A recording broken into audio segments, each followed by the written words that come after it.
என்ன சொல்கிறேன்னா, ஒரு வேலை இப்போ எனக்கு குறுகிய காலம் தான் இருக்குது, நான் தொடங்கிட்டேன்னா நான் ஒரு ஆட்சி முறையை மாற்றி இப்படிலாம் நிர்வகிக்க முடியும்னு காட்டிட்டேன்னு வச்சுக்கோ. இப்போ எங்கள் தலைவர் எடுத்துக்கிட்டிங்கன்னா, நம்மளாலேயும் ஒரு நாட்டை கட்டமைக்க முடியும், ஒரு நாட்டை நிர்வகிக்க முடியும், நம்மளாலேயும் படை நடத்தி நம்ம நாட்டை ஆள முடியும்னு காட்டிட்டார். இப்போ எங்களுக்கு உலகம் அதை முழு இசையோடு அங்கீகரிக்கலை ஒழிய நாங்கள் எல்லாமே அடைஞ்சிட்டோம்.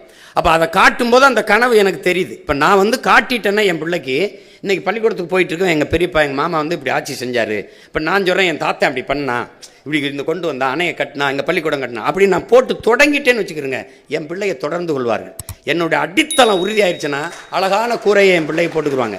நான் அதுவே இல்லாமல் தத்தளிக்கிறேன் பாருங்கள். எனக்கு முன்னாடி என் முன்னவர்கள் வந்தவங்கெல்லாம் சமரசம் செஞ்சு தாளலைன்னா எனக்கு இந்த சிரமம் வந்திருக்காது. இப்போ நான் நிற்கிற உறுதியோடு எனக்கு முன்னாடி நின்றுருந்தாங்கன்னு வச்சுக்கிறேங்க, எனக்கு வேலை எளிதாக இருந்திருக்கும். அப்போ அது இல்லை. அதனால் இங்கே எப்படின்னா, நானே மண்ணை மிதித்து, நானே கல்லை எடுத்து அச்சு எடுத்து, நானே செங்கல் எடுத்து, நானே கட்டி சிறுக சிறுக கட்டுறது. இப்போ தம்பி அஜித் சொல்கிற மாதிரி எனக்கு நானே செதுக்கி வந்த மாதிரி வந்துக்கிட்டு இருக்கோம். அப்போ அதில் நீங்கள் சொல்கிறீங்க அப்படின்னா, நீங்கள் எனக்கு 5 ஆண்டுக்கு முன்னாடி ஆட்சியை கொடுத்துருக்கணும். நான் இதை சொல்லி தான் பார்க்குறேன். அதை ஆட்சியில் இருக்கிறவன் விடுறதல்ல, நான் வயிறு பயிச்சவன் விட மாட்டான், வசதி படைச்சவன் தரமாட்டாங்கிற மாதிரி நானும் விடுறதல்ல. அது நடந்துக்கிட்டு தான் இருக்கும். பண்ணுவோம். 5 ஆண்டுகளில் எவ்வளவோ மாறுதலை செய்ய முடியும்.